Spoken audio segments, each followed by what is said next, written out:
Good afternoon, everyone. I hope you're doing well. So in this video, I'm going to be talking about 5 high value niches that you can look at. So what I mean by high value niches, basically big money. So when I mean big money, you're going to make very, very high placement fees. And there's a lot to touch on this. I could have put a lot on this list. I could have put like software engineers, I could have put doctors, but I'm not really going down that route. These are going to be ones you can actually recruit in. And now I've made placements in about 4 of them. I haven't made placements in the 5th one. But that being said, it's very doable. It's not nigh impossible. Now, I'm not saying software engineers, doctors, but you're kind of going to take a long time to get going. So this is something where you can apply what I sort of mentioned in my other videos in terms of starting a recruitment agency, but go ahead and actually hit the ground running and make big placements. Now, when I say big placements, they're all going to be, upwards of 5 figures per placement. The fees are high. The percentage amount is good, etc. Yeah. Now, one thing I want to mention is being a recruiter is pretty tough in these sectors because everyone looks down on recruiters. But, and I mean this hand on heart in the nicest possible way, I make more money than all these professions. Yeah. And I say that in a respectful way, looking down on recruiters as either uneducated or whatnot. But the real money is with recruiters. So we're the ones that are taking the big fees off of that. But in a nutshell, we'll start off with the list. So the first one to mention is architects. Now, architects is something I dabbled into just based on having a conversation with another recruiter who owned an architect. He just recruits architects. And I thought it was pretty interesting. And his one is literally just LinkedIn. He doesn't do anything else. He just contacts architects on LinkedIn and proposes them. You'll be looking at, getting up to date with the legislation, the know-hows.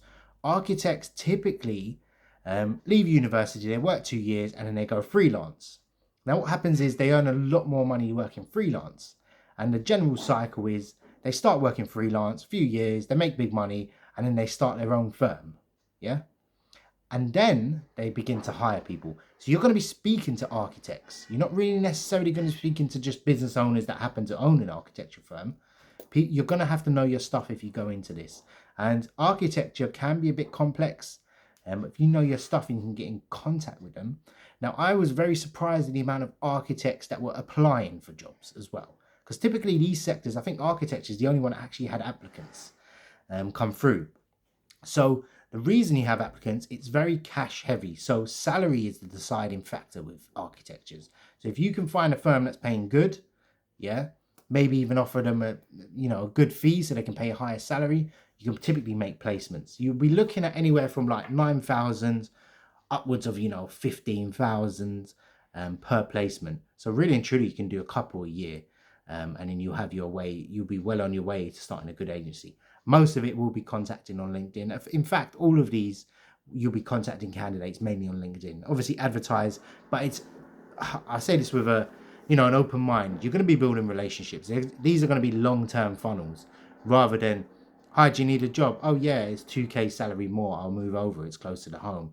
These are, I don't really want to leave my firm. I've been with them for years. So that's the first one. Second one is lawyers. Lawyers typically is another, basket of fruit, should we say. So lawyers, I would say you'll be looking at mainly LinkedIn again, actually all purposely LinkedIn. Now, the difference between lawyers is flexibility of working is going to be key.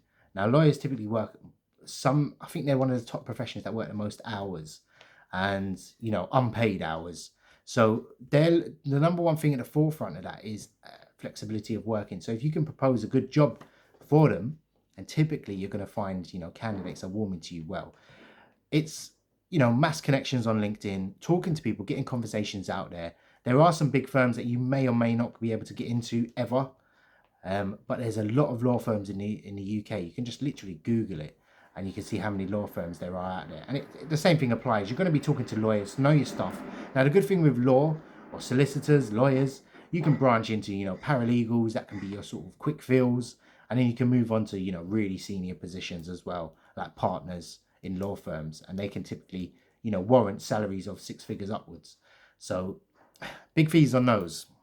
Now, the third one is something that I have very little experience in. I've made one placement and the guy was very rude to me and it put me off big time. I was so upset, but I placed him anyway. But Yeah, I think they get bombarded. So cybersecurity is the third one. I know nothing about this subject. I tried to learn. It made no sense to me. I'll be virtually honest with you. I got away with it. I made one placement. Yeah.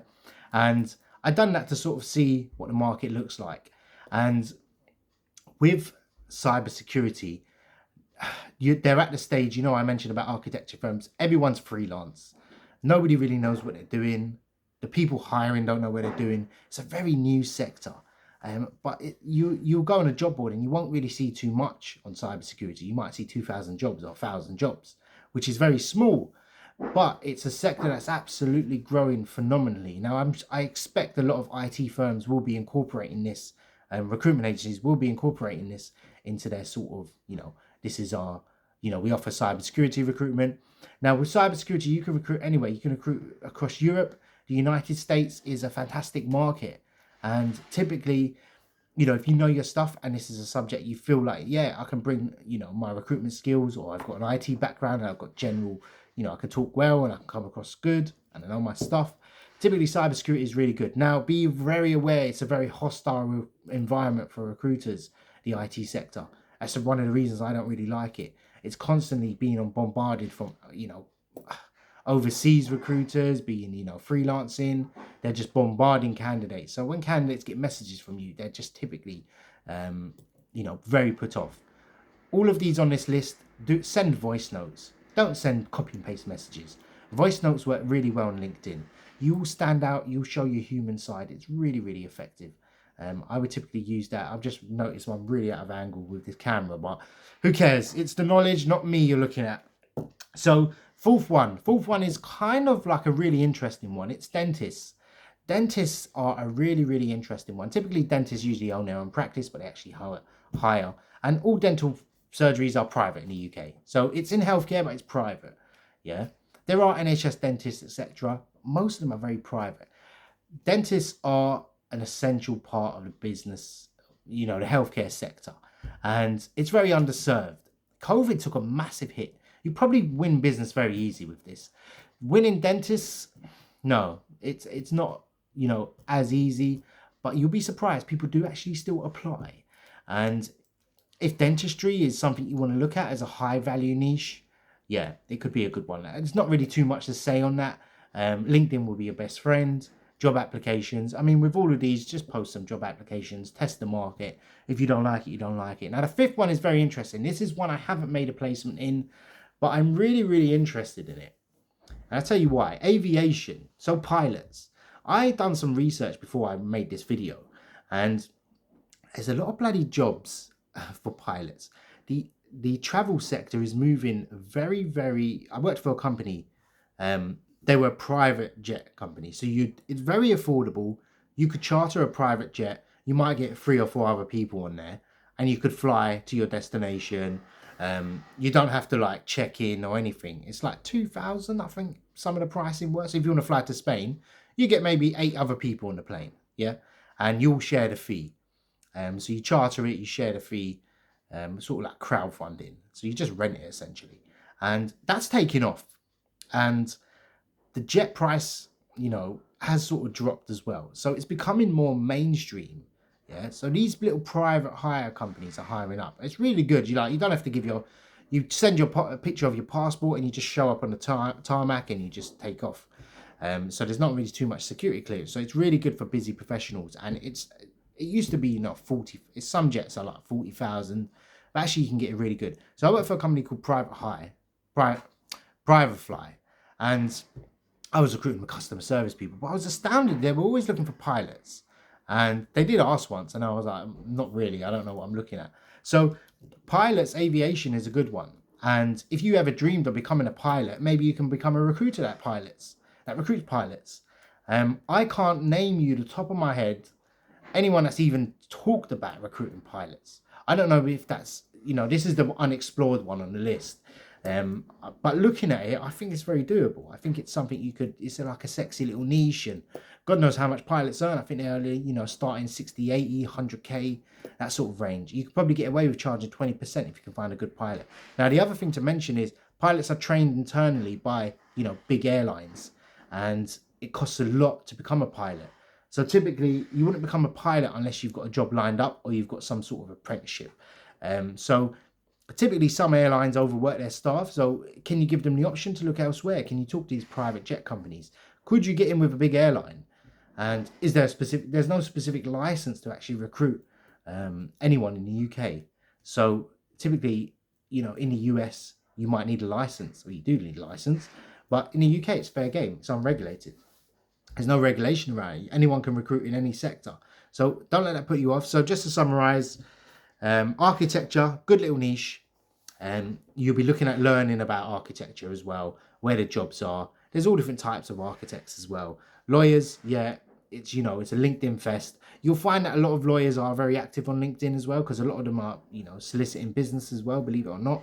Third one, cybersecurity. Good luck, rest in peace, I say. It's not for me, but I know a lot of people have questioned me about it, so I thought I'd definitely add it to the list, and it will be something big in 2 years.